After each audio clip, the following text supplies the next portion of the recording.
citoyenne, vous avez vécu ça comme être humain, mais vous êtes journaliste aussi et même rédactrice en chef. Euh, Ça s'est décidé comment de faire ce journal, vaille que vaille, malgré tout? Je ne crois pas que ça se décide. Ça se fait. C'est-à-dire on n'a pas le choix, en fait. Il faut le faire, ce journal. Donc on a des journalistes qui étaient à Beyrouth, qui nous envoyaient des informations.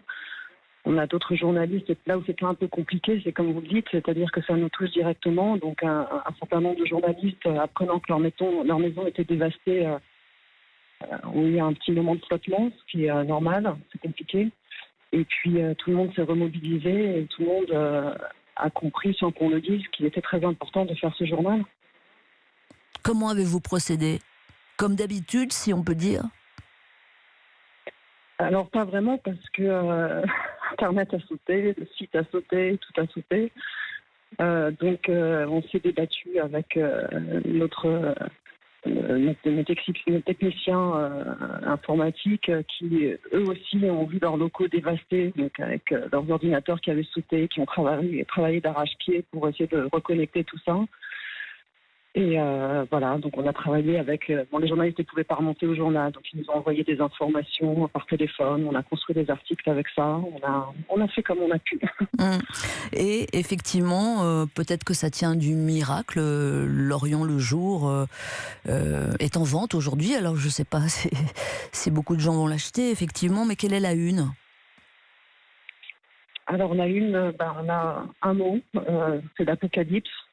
On a deux énormes photos, une photo de la zone du port dévastée et une photo de victimes évacuées dans une panique totale. Et un petit texte qui explique grosso modo que nous sommes tous sonnés et qu'il est très difficile de trouver les mots, très difficile de comprendre comment cette catastrophe a pu arriver dans un pays déjà à genoux, qui plus est, quoi. Parce que au moment où on se parle, donc 9h26 à Paris, 10h26 à Beyrouth, il n'y a toujours pas d'explication. Et c'est évidemment impossible pour vous, j'imagine, d'enquêter. Que faisait ce nitrate d'ammonium? C'est 2700 tonnes stockées dans cet entrepôt. Comment faire pour enquêter?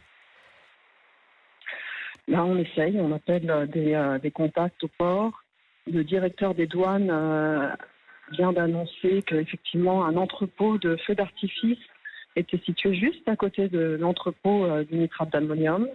C'est très malin, a priori. Les premières informations qui filtrent, c'est qu'il y aurait eu des travaux de maintenance au niveau de l'entrepôt et que, peut-être lors de ces travaux, une flamme est sortie lors d'une opération de soudage ou quelque chose comme ça, qui avait littéralement le feu aux poudres. Mais tout ça, pour l'instant, on en est encore aux supputations, c'est-à-dire que là, il y a encore un balai d'hélicoptères sur la zone. Donc, il y a encore des victimes sous les décombres, probablement. Donc, c'est très difficile d'avoir une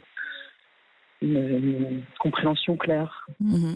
C'est une journée de deuil, je le précise, qui a débuté à Beyrouth. Qu'allez-vous faire aujourd'hui, le journal de demain?